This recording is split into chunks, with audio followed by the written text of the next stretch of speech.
ನಮಸ್ಕಾರ ಎಲ್ಲರಿಗೂ welcome back to Hamsa's kitchen channel. ಯಾರೆಲ್ಲ ಫಸ್ಟ್ ಟೈಮ್ ಈ ವಿಡಿಯೋನ ನೋಡ್ತಾ ಇದ್ದೀರಾ ಅವ್ರು ಕೊನೆವರೆಗೂ ಈ ವಿಡಿಯೋನ ನೋಡಿ. ತುಂಬ ಈಸಿಯಾಗಿ ಕ್ವಿಕ್ಕಾಗಿ ಒಂದು ಈವ್ನಿಂಗ್ ಸ್ನ್ಯಾಕ್ಸ್ನ ನಾನು ತೋರಿಸ್ಕೊಡ್ತೀನಿ. ಅದೇ ಬಾಳೆಕಾಯಿ ಬಜ್ಜಿ. ಮಳೆ ಟೈಮಲ್ಲಿ ನಿಮ್ಗೇನಾದರೂ ಬಿಸಿ ಬಿಸಿಯಾಗಿ ತಿನ್ನಬೇಕು ಅಂತ ಅನಿಸಿದ್ರೆ ನೀವು ಈ ರೆಸಿಪಿನ ಟ್ರೈ ಮಾಡ್ಬೋದು. ತುಂಬ ಈಸಿಯಾಗಿ ಇದೆ, ತುಂಬ ಬೇಗನೆ ಕೂಡ ಆಗುತ್ತೆ. ಬನ್ನಿ ಈಗ ಬಾಳೆಕಾಯಿ ಬಜ್ಜಿ ಹೇಗೆ ಮಾಡೋದು ಅಂತ ತೋರಿಸ್ಕೊಡ್ತೀನಿ. ಒಂದು ಬೌಲ್ಗೆ ನಾನು ಕಡಲೆ ಹಸಿಟ್ಟು ಹಾಕೋತಾ ಇದ್ದೀನಿ. ಇಲ್ಲಿ ನಾನು 1 ಕಪ್ ಆಗುವಷ್ಟು ಕಡಲೆ ಹಸಿಟ್ಟನ್ನ ತೊಗೊಂಡಿದ್ದೀನಿ. ಈಗ ಇದಕ್ಕೆ ಒಂದು 1/4 ಸ್ಪೂನಷ್ಟು ಓಂಕಾಳು ಹಾಕೋತಾ ಇದ್ದೀನಿ. ಇದು ಆಪ್ಷನಲ್ಲು. ಇದು ಹಾಕೊಳ್ಳೋದ್ರಿಂದ ಜೀರ್ಣ ಚೆನ್ನಾಗಾಗುತ್ತೆ. 1/4 ಸ್ಪೂನು ಜೀರಿಗೆ, ಸ್ವಲ್ಪ ಉಪ್ಪು, ಅರ್ಧ ಸ್ಪೂನು ಚಿಲ್ಲಿ ಪೌಡರು.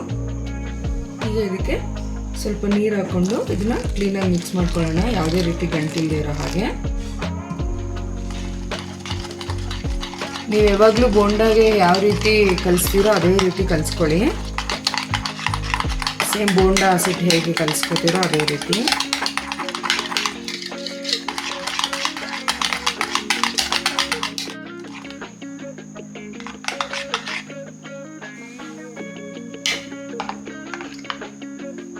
ನೋಡಿ ಈ ರೀತಿ, ತುಂಬ ತೆಳುನೂ ಬೇಡ, ತುಂಬ ಗಟ್ಟಿನೂ ಬೇಡ. ನೋಡಿ ಈ ರೀತಿ ಕಲಸಿ ಒಂದು 10 ನಿಮಿಷ ನೆನೆಯೋದಕ್ಕೆ ಬಿಡೋಣ. 10 ನಿಮಿಷ ಆಗಿದೆ. ಈಗ ಅದನ್ನು ನೋಡಿ ಈ ರೀತಿ ನಾನು ಬಾಳೆಕಾಯಿನ ಕಟ್ ಮಾಡಿ ಇಟ್ಕೊಂಡಿದ್ದೀನಿ.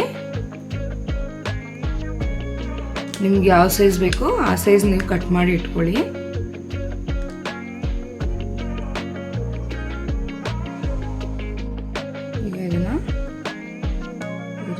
ಇದರೊಳಗಡೆ ಡಿಪ್ ಮಾಡಿ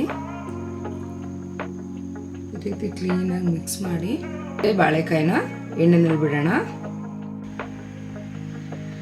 ಎಣ್ಣೆ ಕಾದಿದ್ರೆ ಈಗ ಒಂದೊಂದೇ ಬಾಳೆಕಾಯಿನ ಈ ರೀತಿ ನಾನು ಡಿಪ್ ಮಾಡಿ ಒಂದೊಂದೇ ಎಣ್ಣೆ ಬಿಡ್ತಾ ಇದ್ದೀನಿ.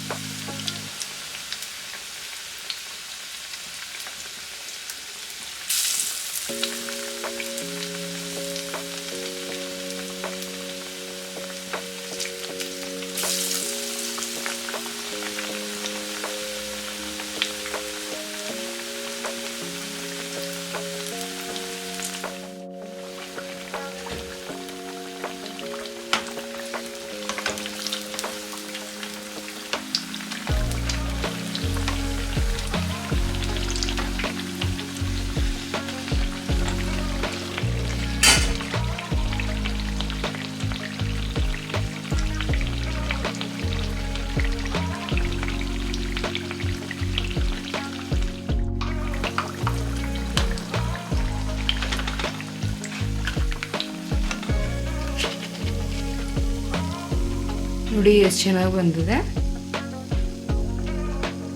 ಶೇಪು ನಿಮಗೆ ಯಾವ ರೀತಿ ಬೇಕೋ ಆ ರೀತಿ ಕಟ್ ಮಾಡ್ಕೊಳ್ಳಿ. ಇದೇ ರೀತಿ ಕಟ್ ಮಾಡ್ಕೋಬೇಕು ಅಂತ ಏನೂ ಇಲ್ಲ.